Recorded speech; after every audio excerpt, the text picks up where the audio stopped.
This next presentation is quite unique, actually very unique, as you'll find out. And as people looked at our program as we were throwing it together, almost everyone who looked at this one went, wow, never would have thought. So from Grand Prairie College, we've got Gordon to speak about their beekeeping program.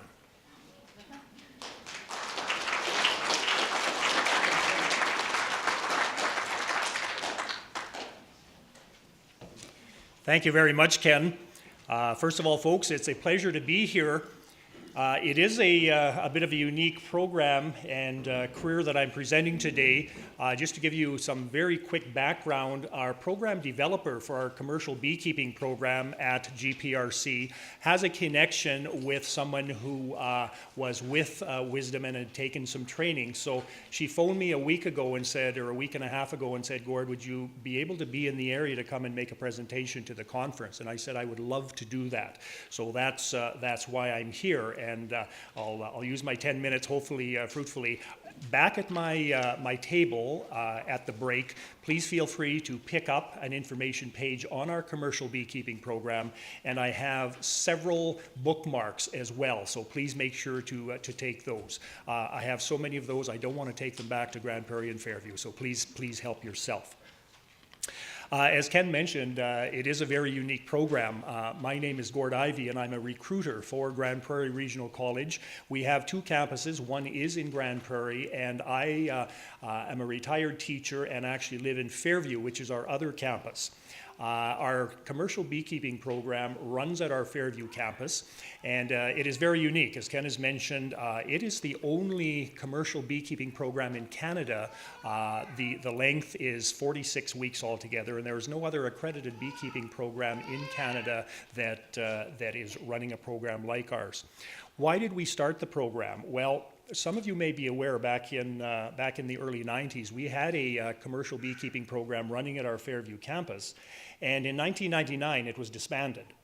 And a couple of years ago, a few people decided to check and say, you know, I think we should resurrect this because of the fact that commercial beekeepers, for the most part, are getting a little bit older. And unless it's a family farm operation where their family is going to take over the operation, they realize that, you know, in a few years, we may be without commercial beekeepers. As all of us know, without bees, we would all be in trouble. So they said, let's try and get that program going again. And I, for one, was very happy to see it run. We had our first class. Our first class is currently just finishing up the program. The program starts in January of every year. Our next intake is January 7th of 2013. And it happens that way because of the cycle of the bee. So our students are with us for a while, and then they actually go out and work with commercial beekeepers, and they finish their program at the end of November. So our first group of students that started last year, in another 3 weeks, will be finished. And as I say, it's a pretty unique program. Just a couple of points that I just want to highlight in the 10 minutes that I do have. This program really covers three different areas of beekeeping, of commercial beekeeping. And the first one is the theory of apiculture, and that runs from January to March on our Fairview campus. For those not familiar, Fairview is a small little community of about 3,600 people, about an hour and 15 minutes north of Grand Prairie. So I've been up there for 40 years. It takes me from Edmonton, if the roads are good, about 6 hours, six and a half hours to get up there. So we don't think it's very far at all going north. So if you say, oh, and it's so far, Gord, no, it isn't. No, it isn't very far at all. It's just a nice little drive. And I'll put a plug in. If you have not been up to the Peace River country, please feel free to come up. It is an awesome part of the province. So we have our theory of apiculture, which runs for 9 weeks from January to March.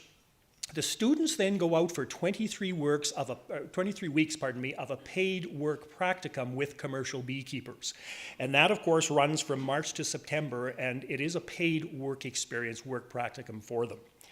They then come back in September, and they finish off with the business of bees, and that runs from September to November, which is 8 weeks in the classroom. And then they have an 8-day field trip, which includes tours of Alberta processors, packers, and included in that is the annual Beekeepers Convention. So overall, as I say, it is a 46-week program. Beekeeping, for those of us that aren't aware, is in Alberta. Alberta is the third largest honey producer in North America. We follow only California and Florida. And where we are located, a small community called Falher is not that far away, and they are genuinely known as the beekeeping capital of Alberta. And if anyone has ever been up there, their mascot, for all of the small towns now have mascots, is a huge bumblebee. So if you don't come north for any other reason, come up and see the big bumblebee at Falher. It is awesome. The admission requirements to get in, and again, all of this information is on our information sheet. We want students to be at least 18 years of age. Right now, they are looking for a grade 11 English and a grade 11 math. And students who aren't able to produce those credentials may consult our program coordinator. So I just want to make that clear. Students, of course, must be in good health, and the one that is not surprising is that they must prove documentation that they are not allergic to bees. And I say that because our first group that is just finishing up now, one young lady got halfway through the program. She had been tested and she wasn't allergic at the start, and halfway through the program she found out that she was, so she had to drop out, and she was extremely upset about it. But anyway, that is obviously one of the requirements. And folks, we take our admissions, we have a maximum of 15 students, and it is open to international students as well. And for this upcoming intake, we are having an awful lot of applicants from international countries as well, so it's open to everyone. And our admission is strictly first qualified, first admitted. Total cost of the program, very quickly. This includes everything, tuition, books, everything except residence is right now about $6,300. Our residence is on top of that, and that will be about $5,000. Fairview has their own residence right on campus, and so you're 2 minutes from your residence right to where you would be taking your classes. The living expenses for our students when they go out into their work practicum is usually borne by the commercial beekeeper, and that roughly is probably going to be worked out between the commercial beekeeper and the work practicum student. Notice that I said that during their work practicum, they end up getting paid for it, and the average salary is somewhere between $13.50 and $15.50. That's what they will get paid over their summer. This program has been set up not so students, if they wish, they may just come and help out on the family beekeeping operation. But if they like to say, this is a career I've never thought about and I would like to get into it, it's set up for that reason. So when they come out of the 46-week program, they will be far more qualified than just possibly a temporary worker. So with that in mind, it is a career that maybe somebody may be interested in taking a peek at.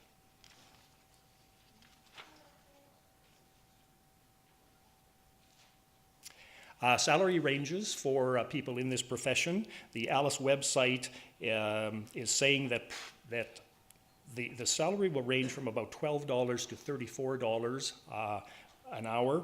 And one of our commercial beekeepers said that a field manager, so somebody that would be a field manager in an apiary situation, would probably earn between $18 to $19 per hour, plus perks such as a company truck and other things. So the pay for becoming a commercial beekeeper is not that bad. Who should go into this program? Almost anyone. Okay, it could be if you're from a family farm, it maybe is something that you'd want to look at. If you are saying, hey, that kind of sounds like a neat occupation, I might want to check that out, it may be something as well. You can do it, of course, either part-time. A lot of us sitting probably in the audience who come from farms probably have bees on their property. And so we're going to find a large range of backgrounds, I think, in the people who are coming into the profession. As I mentioned earlier, we can take about 15 students per year, and there is a scholarship through the Alberta Beekeepers Association that you may apply to as well. Okay. Now I've got about 1 minute left. I won't go into the fact that it's a very sweet career, but it is. Okay, and it may be a real honey of an opportunity for somebody out here to go into it. But with that, I won't drone on any longer. So I thank you very much. Thank you very much for your time. My booth is out there. We have other programs as well, but we did want to highlight the commercial beekeeping program because it is so new. Okay, so thank you very much, Ken. I appreciate it. If there are any questions, I'll try and answer them.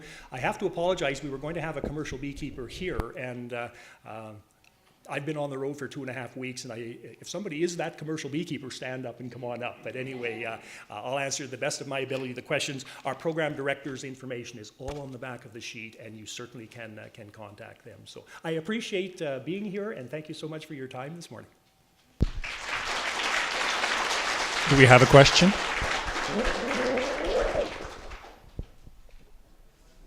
Yes, question here. So you can just save us from doing the math here. So it sounds to me like you can actually earn your tuition during your work practicum. Is that about right? You can. Yes, you can. And a lot of the students, as I say, we're just having our first group of students going through that. But with the paid practicum, the 23-week practicum, that is going to pretty much pay for your tuition and what your costs are going to be. Yes, yeah, which is very important. As we know, we don't have a lot of programs where that happens. It's kind of always out one way. But yes, good point. Anyone else? Okay, I thank you very much again. Thank you, Gordon.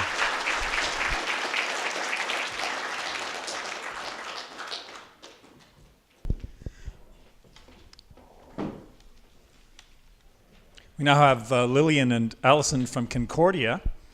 Concordia is one of those institutions that came away from this conference last year and said, we're going to change the way we look at bringing in homeschool students. I'm Alyssa Kulak, and this is my colleague Lillian Kennedy. We were asked to speak about careers in psychology, so we're not going to talk about our program in particular. And what we decided to do to talk about careers in psychology was to give some examples of what students who graduated with their bachelor's degree from Concordia have done. We're doing audio streaming online, so we need to take this. Great, thanks.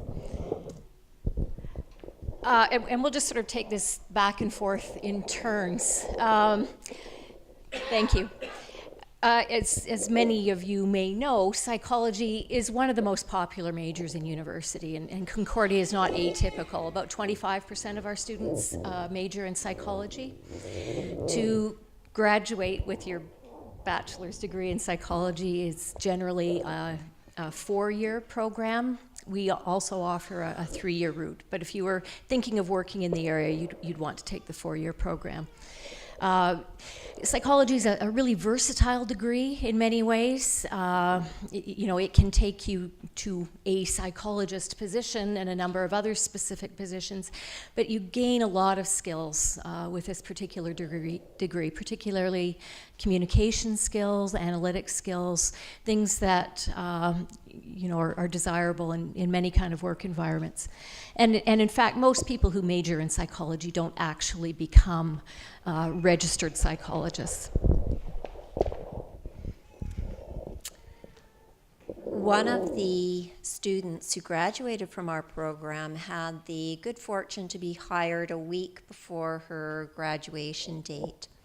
She had heard a presenter from ADAC speak in class and followed all the presenter's suggestions and ended up with a job as an addictions counselor before she graduated. Her work involves counseling people with alcohol and drug problems in both groups and one-to-one sessions, and also going into schools and giving presentations to junior high students and high school students about addictions prevention.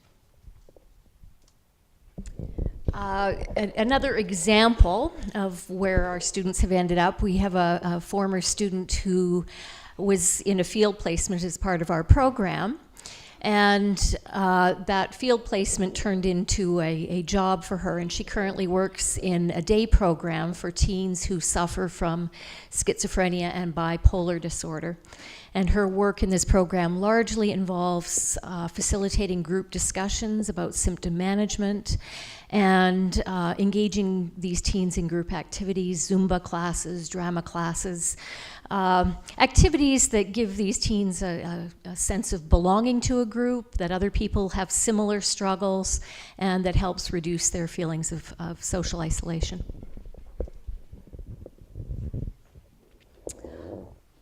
Another student, this is a graduate from May of this year, ended up working at a hospital in Calgary in a psychosis inpatient unit. She works full-time doing diagnostic tests. That is, she administers the psychological tests to the patients coming into the hospital. These tests help the psychologists and the psychiatrists determine what specifically the problem is in terms of mental health problem. And this can be very important in terms of getting the right medication and the right kind of treatment. So for example, her tests would help the doctors determine whether or not it's schizophrenia or bipolar disorder or major depression or unipolar depression, and will help the doctors prescribe the right kind of treatment, medication, and this kind of thing is vital for a person returning to their normal work and their normal social life. Another example, one of our graduates, following graduation, began working as a community worker with the Children's Health Unit. Within 3 years, she had become the executive director of this agency that runs programs for disadvantaged kids. The focus of her work is on running, and now as executive director, coordinating the running of programs and activities designed to help these disadvantaged kids manage strong feelings of anger, isolation, fear, develop a strong sense of themselves, develop skills to handle bullying situations should they arise, and to develop leadership skills that will help them carry forward once they finish this program. Another one of our students really likes research and really likes doing SPSS, which is a particular program for analyzing data, and she is now working with a neuropsychologist at Alberta Hospital. Before she graduated, she had her name listed as a co-author on a scientific publication along with this neuropsychologist and a couple of other psychologists. The work that she is doing at Alberta Hospital is helping this doctor discover what are the early warning signs of psychosis. Schizophrenia usually has its first appearance between the ages of 18 and 23, and this doctor is developing new theories about what the early warning signs are, and some of this student's work is contributing to an understanding of how hormonal changes at puberty set the stage for certain kinds of triggers that can lead to schizophrenia. So this is world-class, groundbreaking research, and her work will be involved, will be primarily with the computer and also interviewing patients who come to the hospital for an admission. Okay, in the interests of moving things along, I'm just going to briefly mention our sixth example here, a student who was hired as a program coordinator in an animal-assisted therapy program run by somebody who's a therapeutic ranch. This student has also now gone on to complete her master's degree and is working independently as a psychologist.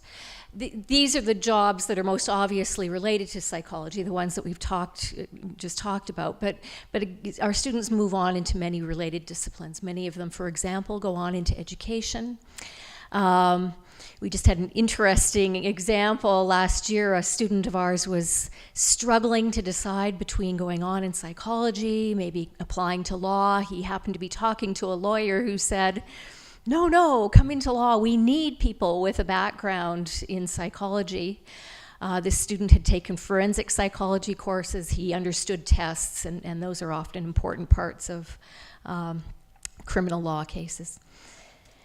If you want to be a psychologist, you will need to take at least 2 to 3 years following a bachelor's degree, and then potentially a doctoral degree, which will take another 3 to 5 years. Then to have that protected title of psychologist, you also need to complete a registration process. In Alberta, that's administered by the College of Alberta Psychologists. So we'll just illustrate a couple of students who've gone on along this route.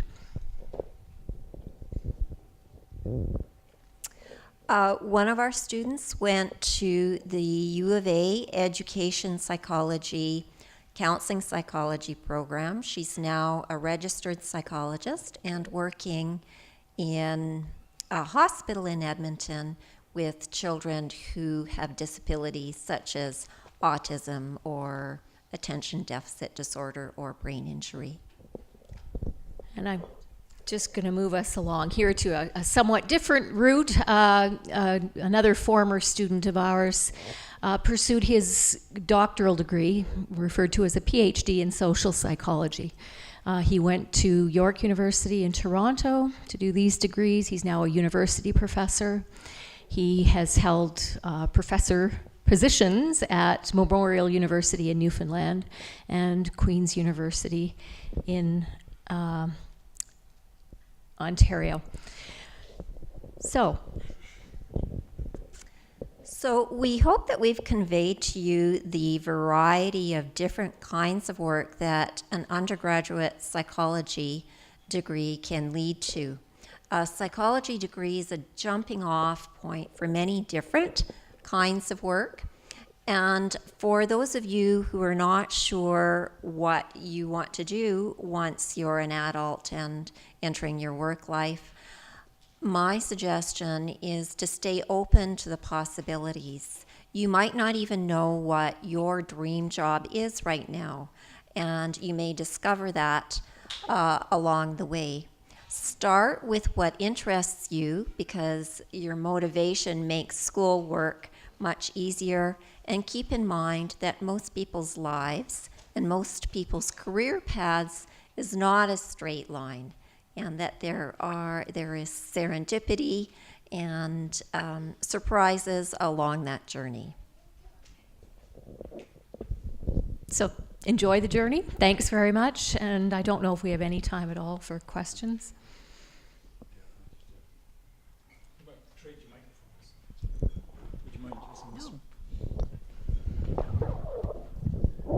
I just have one comment, I guess, or a question, is that is the field of psychology taken over by the female gender, in that all of the examples except for one showed that there was a male? Is there any male students enrolled in your psychology program? It is an interesting phenomenon. I teach a history of psychology course in which we discuss how psychology was, in its early development, was dominated by men. And now young men in psychology, you'll have, intelligent and bright women in a greater ratio, than you are. There are more women typically in psychology now. We certainly do have men in our program always, but they're outnumbered by women. And that's a more general phenomenon in university, I might add. For the first time in history, the balance has tipped so that over 50% of students are women. Any other questions? Okay, fabulous. Thanks so much for the opportunity to come. We have a booth out there as well, so if people have questions following at the break, they can come over and pose them. Thanks. Thank you very much.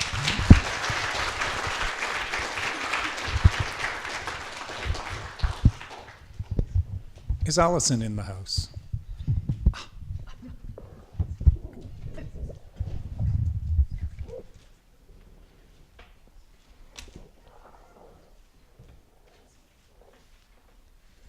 Well, ladies and gentlemen, there are many careers that don't necessarily get onto the stage very often, and this is one of them. You did that on purpose. Allison was homeschooled and certainly got an excellent education, and her career choice in life is to be a wife and a mother. And so we thought we would have to have her come and represent that portion of the world to us. Thank you, Allison.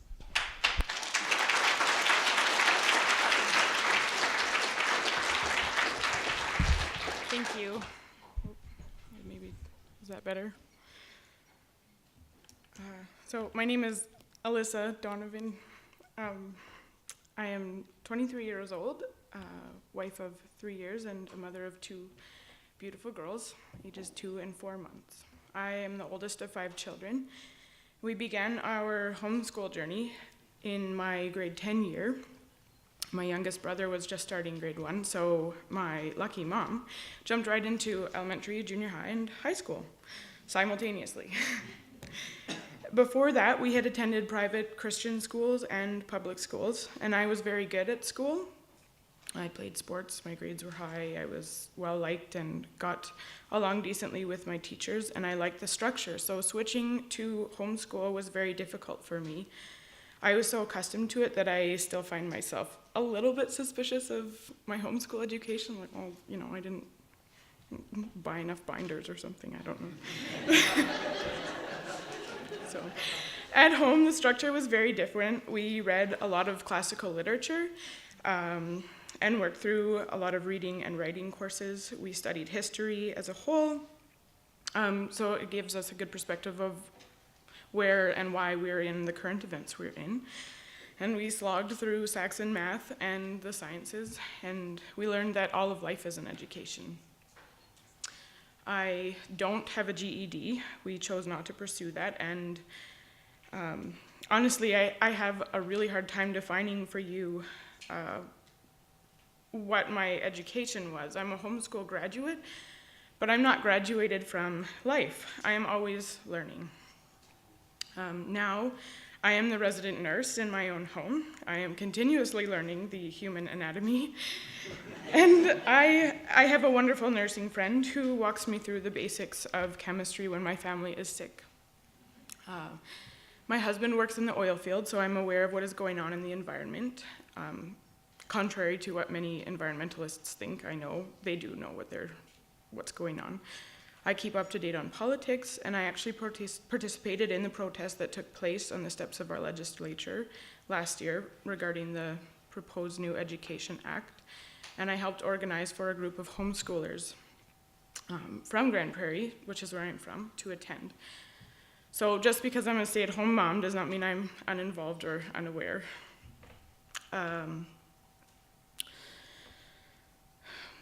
I probably should have practiced public speaking a little more in my education, so lesson learned.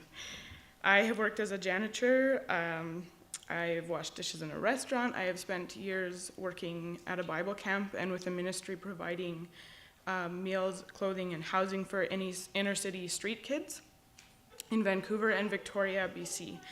I then moved home and cooked for an outfitter and hunting guide, and I actually had the pleasure of working with our homeschool facilitator, Randy Kopp's oldest son, Nathan, and daughter, Esther. I tell you this so you don't think I just sat at home and knitted until Prince Charming showed up and swept me away. I worked and had other goals too. I knew I wanted to be a wife and a mom, but I did, by moving to Vancouver Island for a year, try to move away from that and get involved in a career. I fully intended to be there for several years, but the more time I spent there, the more that I wanted to go home and knew that my life's calling was to be a wife and a mom. So when my parents asked me to move home, I was happy to do so. I am a firm believer in honoring your parents, and I believe you will be blessed by that. I certainly have been. So, you know, your parents should influence where you take your life. really consider what they have for you because they want the best. If you had told me 10 years ago that I today would be speaking to homeschoolers about being a stay-at-home wife and mom, I would have laughed and called you crazy. After we began our homeschool journey and I began considering my life's goals, I was really impressed with the desire to be a wife and mom. I knew, even though I knew I was unqualified, but I prayed about it and was really impressed with the desire to have my own family. I knew nobody I was interested in, and so it was life as usual. I studied and worked hard, and every part of my education has helped me as a mother. I'm not here to try and persuade you because I knew for a long time what and who I wanted to be. But if you belong to be a wife and mother, that is a good thing. If you want to do something eternal, be a mom. That little person you raise will last for eternity. Sorry.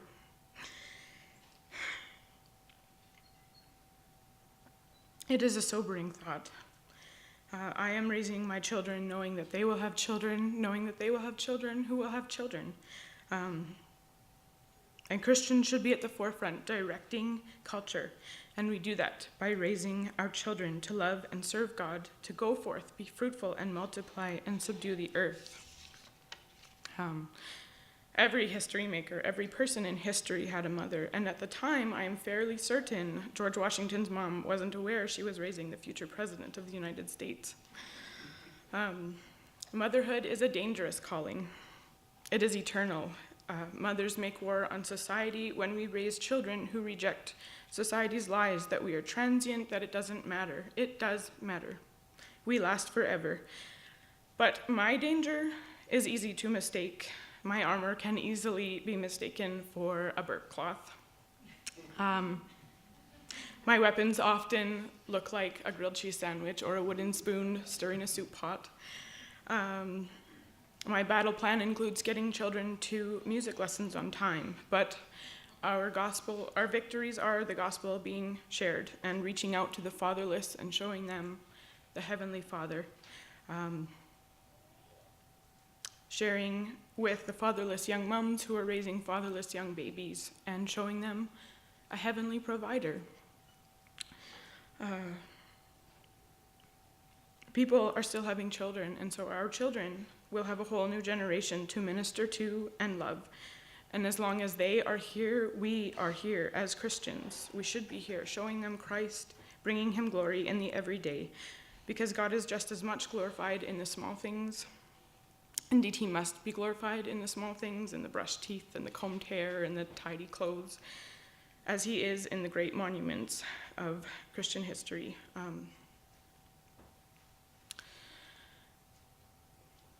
Thank you.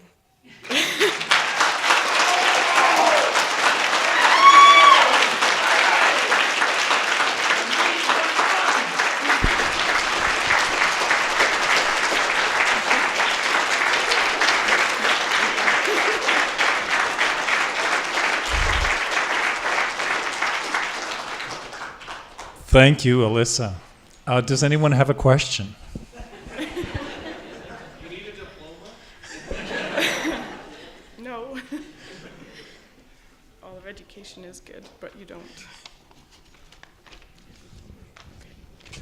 Well, Alyssa, thank you very much for a very sobering and inspiring presentation of this great career that you have before you. Thank you for having me.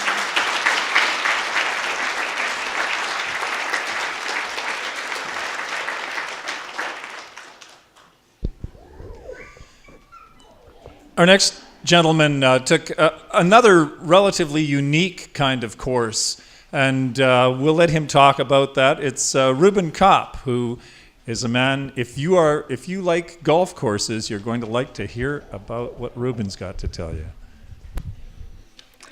So a show of hands here. Who does like golf or plays it? Okay, there's a few of you. I know, it's a minority. So I guess I'll give a little introduction about myself. I was homeschooled right from, I guess, day one all the way up through high school. When I was 19, I entered Olds College and started taking their turfgrass management diploma. And I actually just graduated last spring from that program. Right now, I'm still stuck in the school system. I'm taking a Bachelor of Applied Science in Horticulture, majoring in golf course management. Up until college, I'd never been in that formal classroom setting, so it was a change for sure. But I really don't think homeschoolers have any problems adapting to that change. So I have 4 years experience working in golf course industry. I started at my hometown course in Edson. It was a summer job for me. I started working at the golf course there, and eventually it kind of grew into a passion of something that I wanted to do. So my first 2 years I worked there, I kind of gained a little bit of knowledge, and then talking with my boss, I decided to go to college and kind of pursue it. So I guess I'll just kind of tell you a little bit about what I do in my work, and then my experiences with post-secondary, and then I'll kind of branch out into pursuing a career and like goal setting, what you need to do to get there.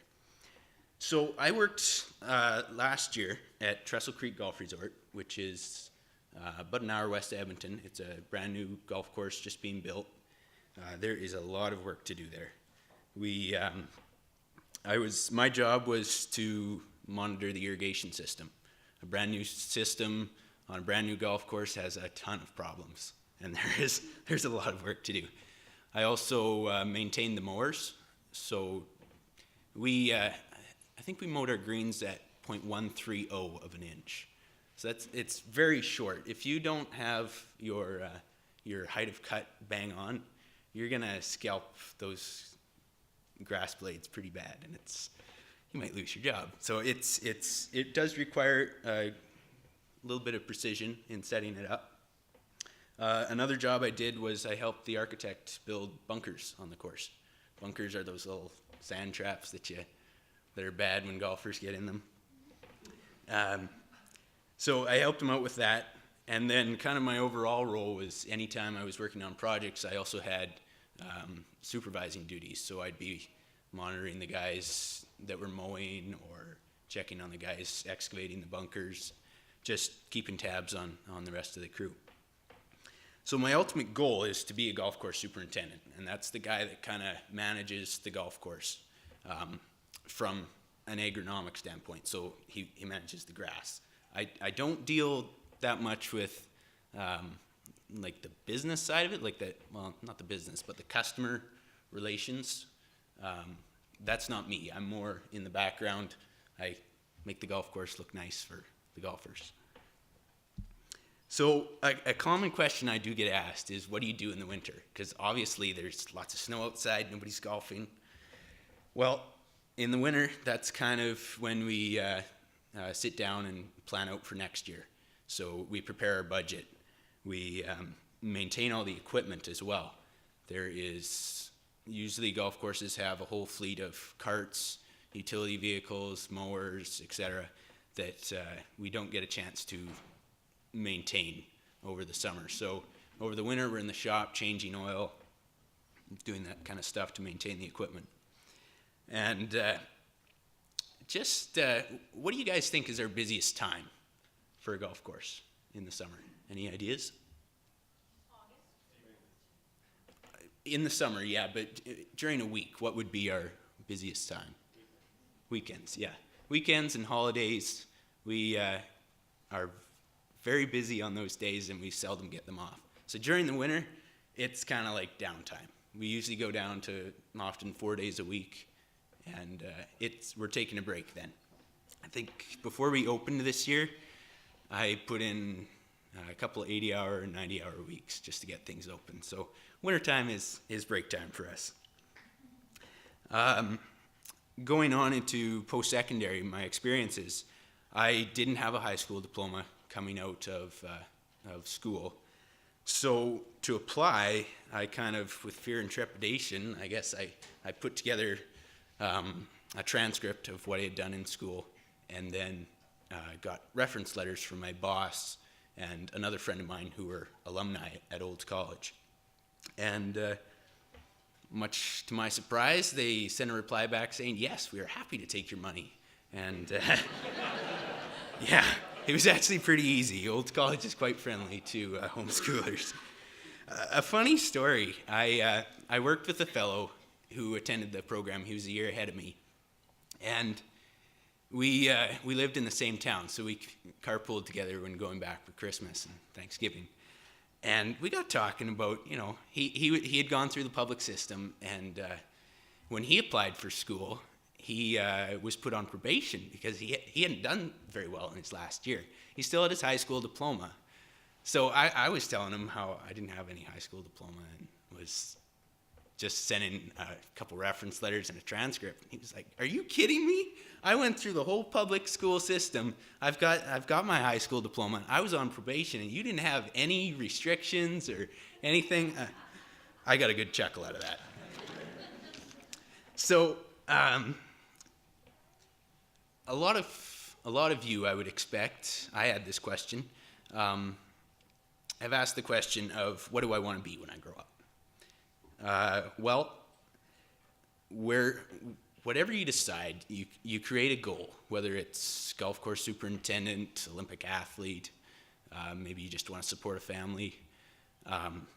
Whatever it is, you have to decide what you need to have to get to that position.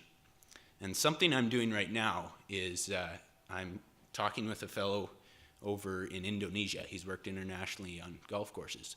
And I'm just going to interview him and ask him, okay, what did you have to learn? What skills, what experiences did you need to get to where you are right now? And I think that's a really good thing to do. If you have an interest in a field, just go and talk to them.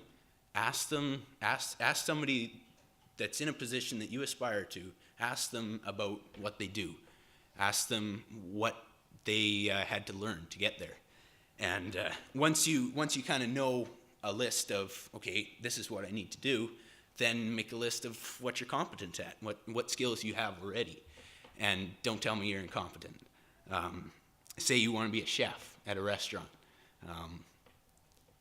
Maybe to be that chef, you need to be able to, I don't know, create a cookie recipe. I'm sure they do more than that. But right now, okay, you can't make the cookie recipe, but you can follow a cookie recipe.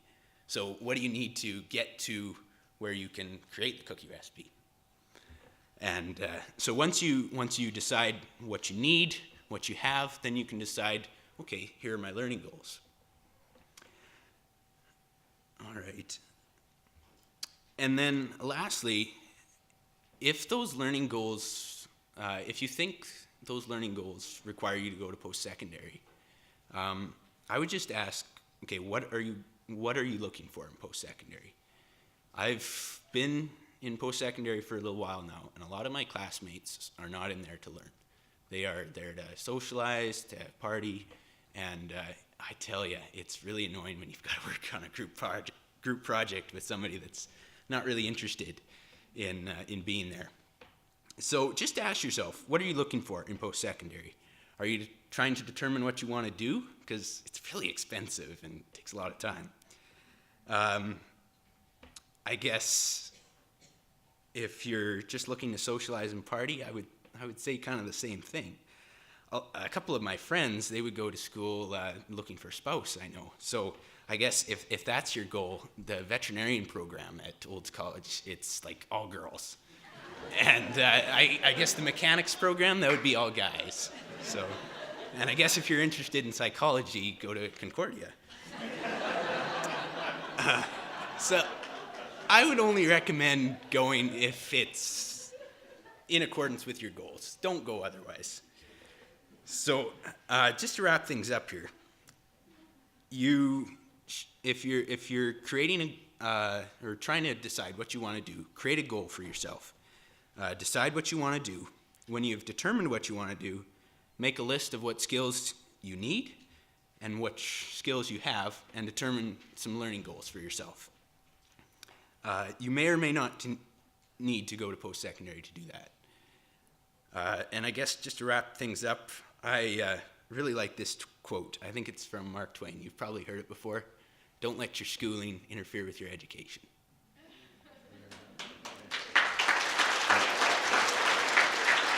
If you have any questions, I don't know if we have time now, or if you have any questions about the program. I wore a bright orange shirt so that you can tag me afterwards if you want to talk to me. Oh.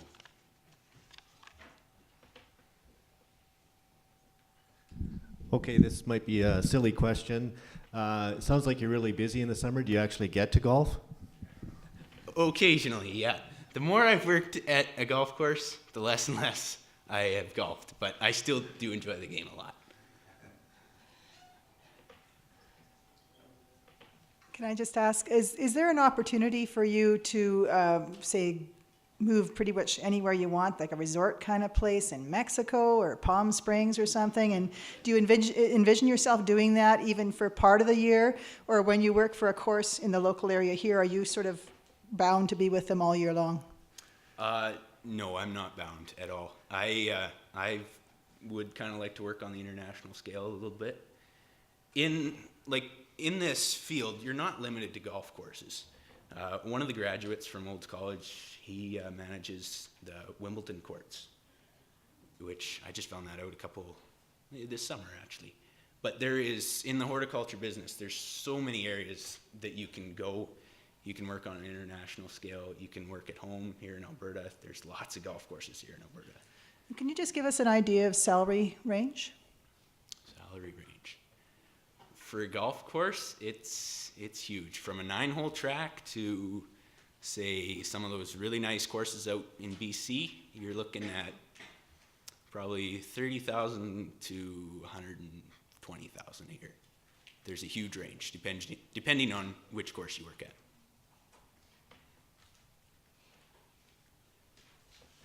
All right. Well, thank you very much, Reuben. Thank you.